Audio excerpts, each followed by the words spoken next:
والمرسلين أما بعد فأعوذ بالله من الشيطان الرجيم بسم الله الرحمن الرحيم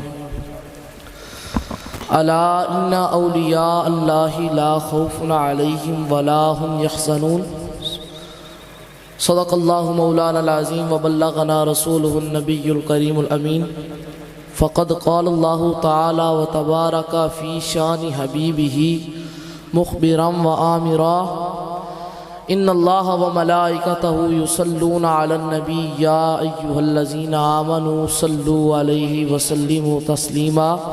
تمامی احباب درود شریف پڑھ لو۔ الصلاۃ والسلام علیک یا سیدی یا رسول اللہ وعلی آلک واصحابک یا حبیب اللہ۔ الصلاۃ والسلام علیک یا محبوب رب العالمین وعلی آلک واصحابک یا رحمت للعالمین۔ لطف کام ہو ہی جائے گا، لطف کام ہو ہی جائے گا، شاد ہر ناکام ہو ہی جائے گا، شاد ہر ناکام ہو ہی جائے گا۔ اور سائلوں دامن سخی کا تھام لو،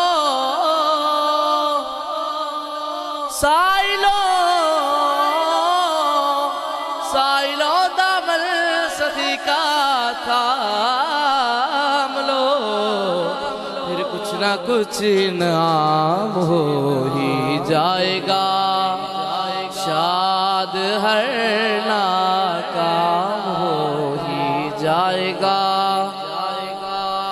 اور بے نشانوں کا نشان مٹتا نہیں، بے نشان اور بے نشانوں کا نشان مٹتا نہیں، مٹتے مٹتے نام ہو جائے گا، شاد ہر ناکام ہو ہی جائے گا۔ اور اے رضا ہر کام کا ایک وقت ہے، اے رضا اور اے رضا ہر کام کا ایک وقت ہے، دل کو بھی آرام ہو ہی جائے گا، شاد ہر ناکام ہو ہی جائے گا، لطف کام ہو ہی جائے گا۔ اللہ جل شانہ اور اس کے حبیب مکرم کی حمد و ثنا کے بعد جناب ذی وقار میں نے آپ کے سامنے ایک آیت مقدسہ تلاوت کی ہے۔ اللہ تعالیٰ ارشاد، نعرہ تکبیر، نعرہ رسالت، یا رسول اللہ، نعرہ تحقیق، حق جان، نعرہ حیدری، تاجدار ختم نبوت، تاجدار ختم نبوت، تاجدار ختم نبوت، تاجدار ختم نبوت، صاحبزادہ والا شان، صاحبزادہ پیر محمد امجد گوندل صاحب، سجادہ نشین آستانہ عالیہ رفیق الاناف کوٹ مومن شریف، آپ اپنے مستند صدارت پر جلوہ فرما ہو گئے ہیں۔ آپ کو ہم دل کی عطا گرائیوں سے خوش آمدید کہتے ہیں۔ تمام احباب تشریف رکھو، ایک نعرہ لاندے جاؤ، نعرہ حیدری۔ تو جناب ذی وقار میں نے آپ کے سامنے ایک آیت مقدسہ تلاوت کی ہے۔ اللہ تعالیٰ ارشاد فرماتا ہے، الا ان اولیاء اللہ لا خوف علیہم ولا هم یحزنون۔ یاد رکھو، جو اللہ کے دوست ہیں ان کو نہ کوئی خوف ہے اور نہ وہ غمگین ہو۔ تو اس آیت مقدسہ سے ایک بات تو ہمیں معلوم ہوگی کہ جو اولیاء اللہ ہوں گے نہ انہیں اس جہان میں کوئی خوف ہوگا اور نہ ہی ان کو روز محشر کوئی خوف ہوگا، بلکہ وہ لوگوں کی شفاعت کر رہے ہیں۔ جناب ذی وقار حضرت اسماء بنت یزید سے ایک حدیث مبارکہ مروی آپ روایت کرتی ہیں کہ ایک مرتبہ حضور نبی کریم صلی اللہ تعالی علیہ وسلم آپ صحابہ کی مجلس میں بیٹھے ہیں اور ارشاد فرماتے ہیں کہ اے میرے صحابہ، کیا میں تمہیں ان لوگوں کے بارے میں آگاہ نہ کروں جو تم سب سے زیادہ افضل ہے؟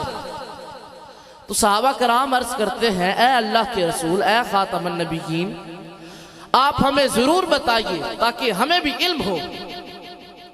تو میرے نبی صلی اللہ تعالی علیہ وسلم آپ ارشاد فرماتے ہیں کہ اے میرے صحابہ سن لو، وہ لوگ ایسے ہیں کہ جن کو دیکھنے سے خدا یاد آ جاتا ہے۔ یقیناً وہ لوگ اولیاء اللہ ہی ہیں کہ جن کے چہرے پر اتنا نور ہوتا ہے کہ ان کو دیکھنے سے خدا یاد آ جاتا ہے۔ حضرت عائشہ صدیقہ سے مروی حدیث ہے کہ نبی کریم صلی اللہ تعالی علیہ وسلم نے ارشاد فرمایا کہ اے لوگوں، جس نے میرے ولی کو تکلیف پہنچائی تو اس سے میری جنگ حلال ہو گئی۔ تو اس سے یہ بات ثابت ہوئی کہ جس نے بھی اولیاء اللہ کو نہیں مانا اس کا یہ جہان بھی برباد اور اگلے جہان بھی اس کو ناکامی کا سامنا کرنا پڑے گا۔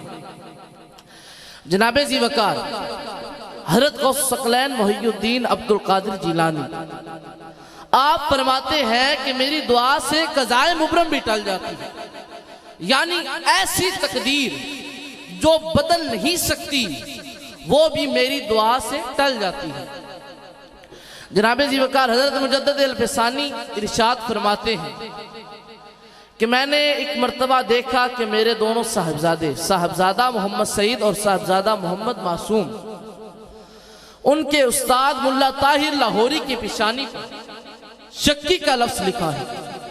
تو میں نے یہ ماجرا اپنے دونوں صاحبزادوں سے بیان کیا تو ان کے صاحبزادے عرض کرتے ہیں کہ اے بابا جان، دعا کیجئے کہ ہمارے استاد ملا طاہر لاہوری کی پیشانی سے شکی کا لفظ ہٹ جائے اور سعید کا لفظ ثبت ہو جائے۔ تو آپ ارشاد فرماتے ہیں کہ میں نے لوح محفوظ میں دیکھا ہے کہ یہ قضائے مبرم ہے، یعنی ایسی تقدیر ہے جو بدل نہیں سکتی۔ تو آپ کے بات کہنے پر آپ کے بیٹوں نے کہا کہ اے بابا جان، خدا کے واسطے دعا کیجئے۔ تو آپ کے بیٹوں کے اصرار پر آپ کو یہ بات یاد آئی کہ غوث ثقلین محی الدین عبد القادر جیلانی آپ ارشاد فرماتے ہیں کہ آپ کی دعا سے قضائے مبرم بھی ٹل جاتی ہے۔ تو حضرت مجدد الفسانی دعا کرتے ہیں کہ اے اللہ، تو بڑا رحیم ہے، تیری رحمت کسی ایک بندے پر بند نہیں ہوتی، بلکہ تیری رحمت بڑی وسیع ہے۔ اپنے فضل عمیم میں سے ہم پر بھی کرم فرما اور ہمارے صاحبزادوں کے استاد ملا طاہر لاہوری کی پیشانی پر شکی کا لفظ ہٹا دے اور سعید کا لفظ فرما دے، ثبت فرما۔ تو آپ نے یہ دعا کی۔ تو پھر جب آپ دعا کر کے دیکھتے ہیں کہ ملا طاہر لاہوری کے پیشانی سے شکاوت کا لفظ ہٹ چکا ہے اور سعادت کا لفظ ثبت فرما دیا گیا ہے۔ تو جناب ذی وقار اولیاء اللہ کی بہت شانیں ہیں۔ اگر آج کے دور میں ولی اللہ دیکھنا ہے تو صاحبزادہ پیر مفتی محمد رفیق صاحب کو دیکھیں، اگر ولی اللہ دیکھنا ہے تو صاحبزادہ پیر مفتی محمد حنیف صاحب کو دیکھیں، اگر ولی اللہ کو دیکھنا ہے تو صاحبزادہ پیر ابو محمد ظریف صاحب کو دیکھیں، اگر ولی اللہ کو دیکھنا ہے تو خادم حسین رضوی کو دیکھیں۔ آج لوگ ان اولیاء اللہ کو یاد کرتے ہیں تو پھر ایک ہی بات کہتے ہیں، خدا دے واسطے ایک بار آ جا، خدا دے واسطے ایک بار آ جا، اور ٹر چلے آ تیرا بیمار آ جا، اور ٹر چلے آ تیرا بیمار آ جا۔ خدا دے واسطے ایک بار آجا اٹھر چلیا تیرا بیمار آجا میں صدقے تیریاں مٹھیاں گلاں تو سناون او مٹھی گفتار آجا میں صدقے تیریاں مٹھیاں گلاں تو سناون او مٹھی گفتار آجا خدا دے واسطے ایک بار آجا دعا ہے کہ اللہ تعالی ہمیں اولیاء اللہ کے رستے پر چلنے کی توفیق عطا فرمائے اور ہم سب کے گھروں میں رحمت نازل فرمائے وما علینا الا البلاغ المبین